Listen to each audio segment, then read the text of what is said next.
Mr. Speaker, can you tell us when the House may muster the courage to take up the issue of gun violence? Yeah, both sides talk big. In this situation that we're seeing just cannot continue. But is the problem too big for any of them to figure out? If you can show me a law that will prevent the next mass killing, go ahead and sign me up for it. Tonight, former Congressman David Jolly joins us to explain how both sides play politics over gun violence and what it could take to change. Plus, the president is planning changes to our space program and could cut off all money to the International Space Station. And to me, that is extremely short-sighted. We'll break down both sides of that debate, but we'll start with the mess in Washington and how it could be tied to a breakdown in our schools. This is Money, Power, and Politics.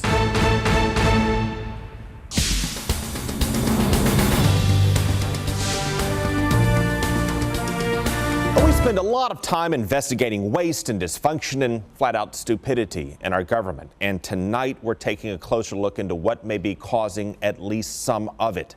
What if our government is failing us in part because we're failing to teach it in our schools? Many of you remember how schools and morning TV used to teach the art of politics. I'm just a bill. Yes, I'm only a bill. Yeah, that was Schoolhouse Rock, which became a symbol of a bygone era. Because through the past 3 decades, public schools across the nation have stopped teaching lessons in government and the value of compromise. And guess what happened next?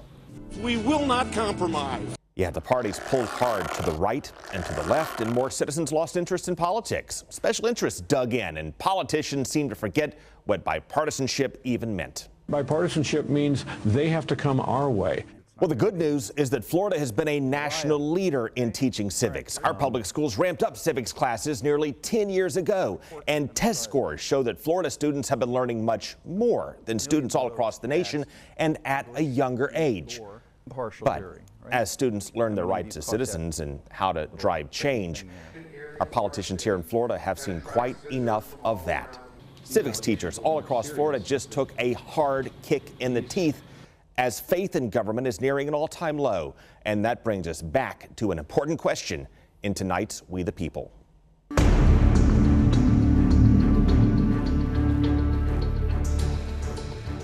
I hope you were as much fun on that dais as you were on your couch. Oh, my Lord. The problem with our government really comes down to a simple question. What do you have a higher opinion of, Congress or dog poop? Are you stupid? That is mind-numbingly stupid. Are the politicians really that stupid? I just got a note saying I'm at the wrong hearing. Oh, okay. Or are they just acting out because the audience is lost? Did you have a conversation, Mr. Chairman? I am tired of it. What if our government stopped working as it should because Americans stopped learning how it's supposed to work, leaving politicians to find more success just taking their cues from reality TV? And what did the devil do? Turn around and punch me. But he made a deal with the devil. She's the devil. You really thrived when you were fat and pregnant. And you know what they say about men with small hands? Or, as Senator Marco Rubio put it, he's not really a fool, but he played one on TV. Maybe to make sure his pants weren't wet. I don't know. When I was doing that, all these networks would cut in live to events they never cut in live before.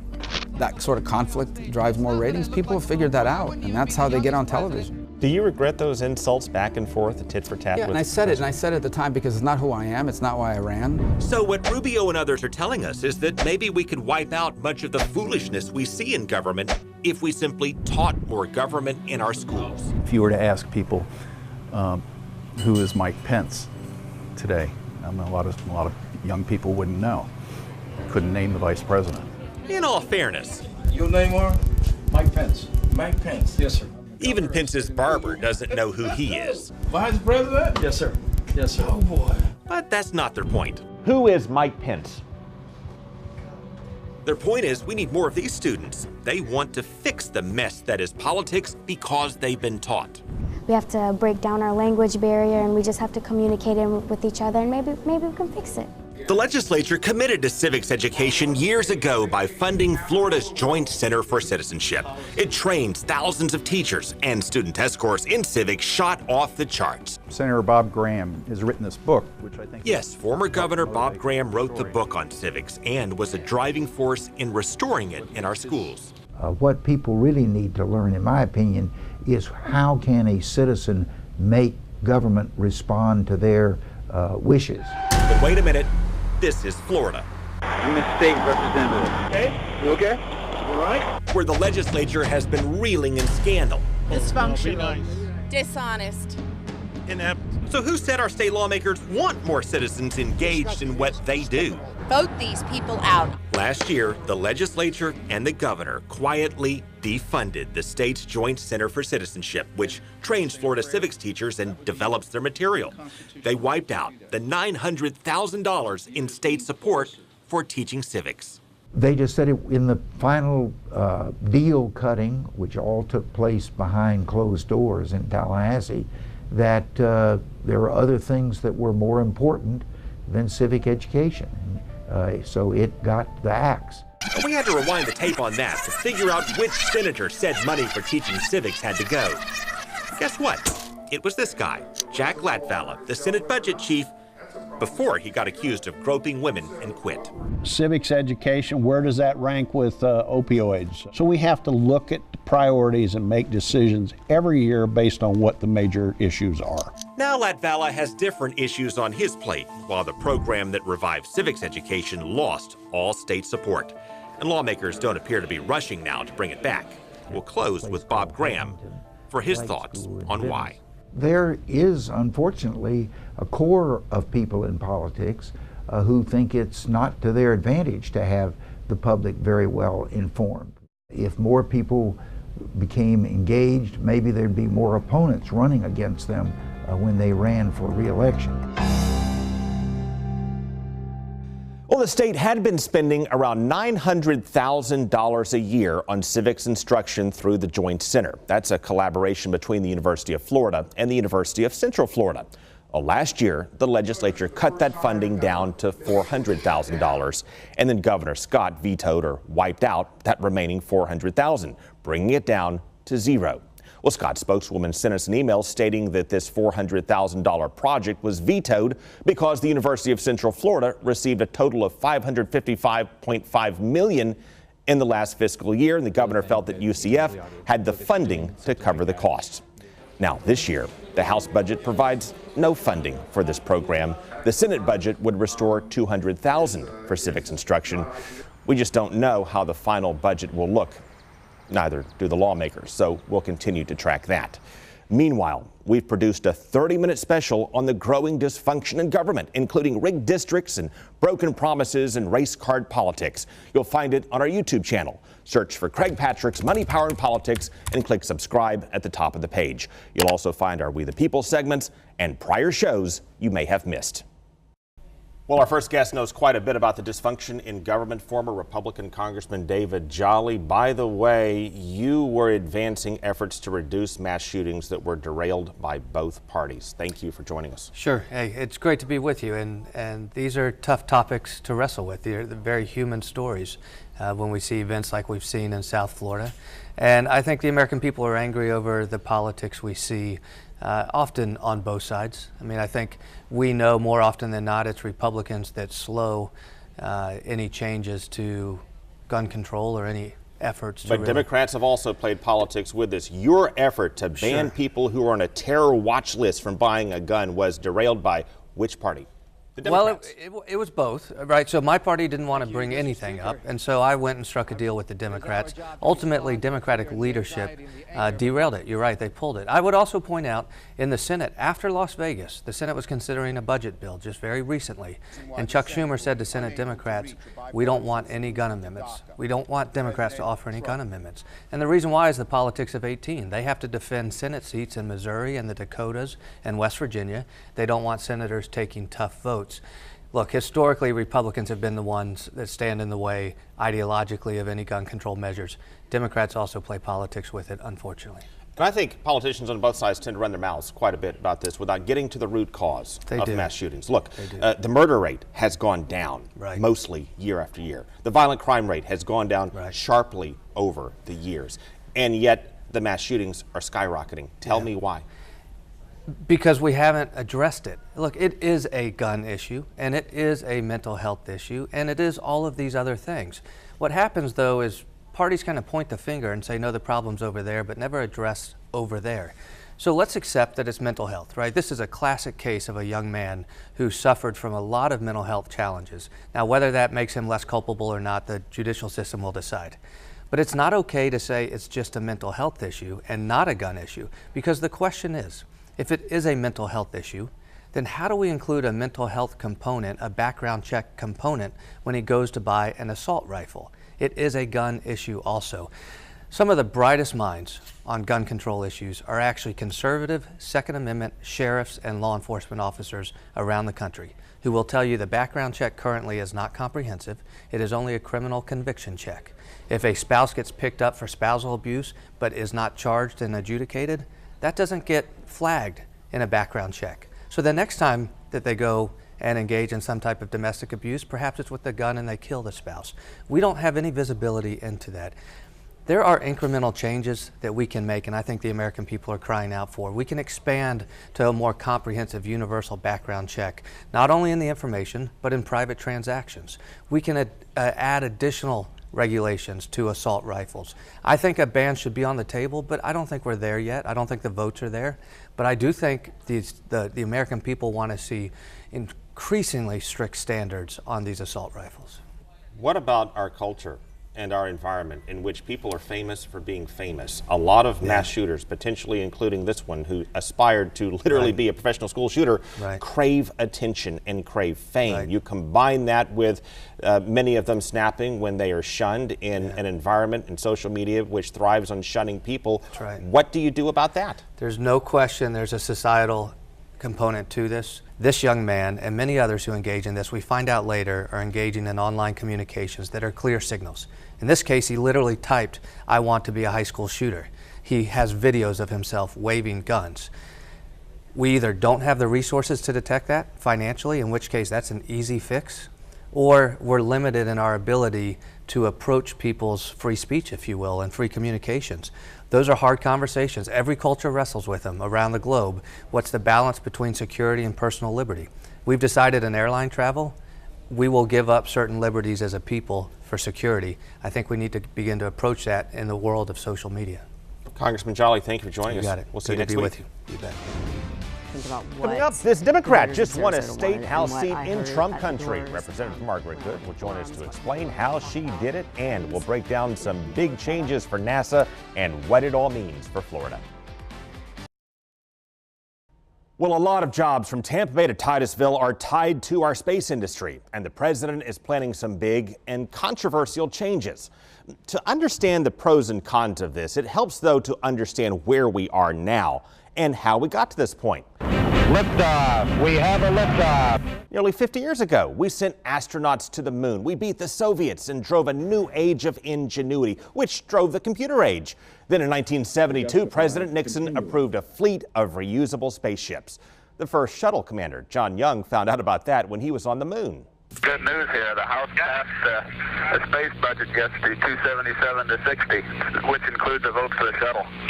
Well, the shuttles launched the Galileo probe, which gave us an up-close look at the moons of Jupiter, and it launched the Hubble telescope that mapped out outer space to the near beginning of time, helped us nail down the date of the Big Bang, and showed us how the universe is expanding and accelerating because the force of gravity is too weak to contain it. That, among other things, helps scientists tie the weakness of gravity to theories of parallel universes and 11 dimensions, which equations appear to support. And of course, the shuttles also launched a network of communication satellites and drove the information age. But it also had two deadly disasters. And after the shuttle Columbia disintegrated in skies over Texas, with growing concerns about safety, President George W. Bush canceled the shuttle program. He wanted a new program to take us back to the moon. But then President Obama took over and said, we've already been to the moon. He shifted the focus to a greater focus on Earth science and an eventual manned mission to Mars. And for the past few years, critics say NASA has just sort of been adrift. NASA Johnson style. After the shuttle program, NASA tried to connect with our next generation through food recipes and video games and a rock music radio station. Now, Mohawk Guy is the latest NASA guest DJ on Third Rock Radio. Critics like former shuttle pioneer Bob Crippen said our space agency lost its way and the public just could not embrace where it's going. What is NASA's vision? What is NASA's vision for space? Honestly, I'm not sure anymore. Well, in short, now we're at a fork in the road, and the vision in general under both Obama and now Trump is to let private companies focus on low Earth orbit so that NASA can then target future missions in deep space. That brings us now to President Trump. With this, he pulled the plug on a new telescope designed to look for biosignatures or signs of possible life on distant planets. And this week, he revealed he wants NASA to focus on a return to the moon and set a course to Mars. And with that, in yet another shift of direction, he wants America to stop paying for the International Space Station. We launched the International Space Station 20 years ago, and NASA says it's paying off with groundbreaking medical research. We can do science, we can do experiments, we can learn how to do things out of this world, and the result will help benefit the people on the ground. For example, experiments with protein crystal growth are helping scientists to fight muscular disease. The International Space Station is also one of our eyes in the sky. We can track damage from volcanoes, earthquakes, and hurricanes from pictures taken from the space station, which orbits 250 miles above the Earth. Meanwhile, the research in the station has also helped improve our ability to test and improve water quality. But President Trump announced plans to phase out all federal money for the space station and turn it over to commercial business. And that has really touched a nerve across Florida's Space Coast. And to me, that is extremely short-sighted. Critics like space journalist Ken Kramer say privatizing the International Space Station would cost us down the road. It is a fantastic platform producing world-class science. It is irreplaceable, and anything that we would produce in 5 years to replace it would have minuscule capabilities compared to that. Senator Bill Nelson tweeted, "Turning off the lights and walking away from our sole outpost in space at a time when we're pushing the frontiers of exploration makes no sense." And retired astronaut Scott Kelly said the space station is so complicated, he doesn't even think commercial industry could take it over. It would be kind of like if you took like the crew of a cruise liner, perhaps, and said, okay, you're going to start operating a U.S. aircraft carrier. Commercial business may also be hard-pressed to assume the operational and maintenance cost. That's more than $1 billion a year, plus another $1.5 billion for transporting cargo and crew. On the flip side, supporters of the president's plan say all those costs of the space station are out of whack with what we're getting out of it. We as taxpayers have already spent $100 billion on it, and commercial industry is already taking over part of the operation. And just last week, SpaceX showed us once more how business leaders may be able to do some things in space better than the government. The president wants to cut all federal money for the space station by 2025, but Congress will have the final say on that, and Trump's proposal is already taking heat from both sides. For example, Senator Ted Cruz said, as a conservative, one of the dumbest things you can do is cancel programs after billions in investment when there is still serious, usable life ahead. Cruz added that the president's plan for the space station must have been developed by his words, numbskulls. Translation, the president's plan may be a tough sell in Congress, particularly with lawmakers in space country from Texas to Florida.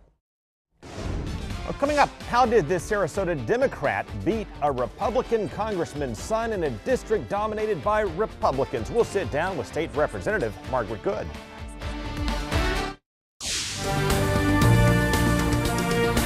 Please welcome Margaret Good, who is drawing national attention because you ran as a Democrat in a Sarasota House district dominated by Republicans. This was Trump country, 12,000 more Republicans than Democrats, and you won, and won rather substantially. How did you do it? You know, people are fed up with what's happening in Tallahassee, what's happening in Washington, D.C., and they want representatives that are actually going to represent their interests. They're interested in public education, in the environment, and in health care. Those issues you think drove voting behavior? Yes. Second biggest factor that drove voting behavior, was it A, backlash against President Trump, B, you had a lousy Republican opponent, C, Corcoran's agenda in Tallahassee? Which would it be? I think part of it is what's happening in Tallahassee. I think people were paying attention to the education bill last session and what's happened with the education bill this session, the backroom deals and the last minute voting. People are sick of that kind of behavior and want people that are going to talk about the issues in a real and genuine way and not play party politics. Your opponent was focusing on sanctuary cities. Do you think that backfired? I think the voters weren't fooled. I think that there's these sanctuary cities and issues like that are issues that the Republicans have used for a long time to basically as fear-mongering and as scare tactics to try to drive votes. And I think that people are sick of it, and they want they want representatives that are going to actually talk about the issues that matter to them on a day-to-day basis. Representative Good, thank you so much for joining us. Thank you. Coming up, what to expect in the Mueller investigation after he indicted the Russians on Friday.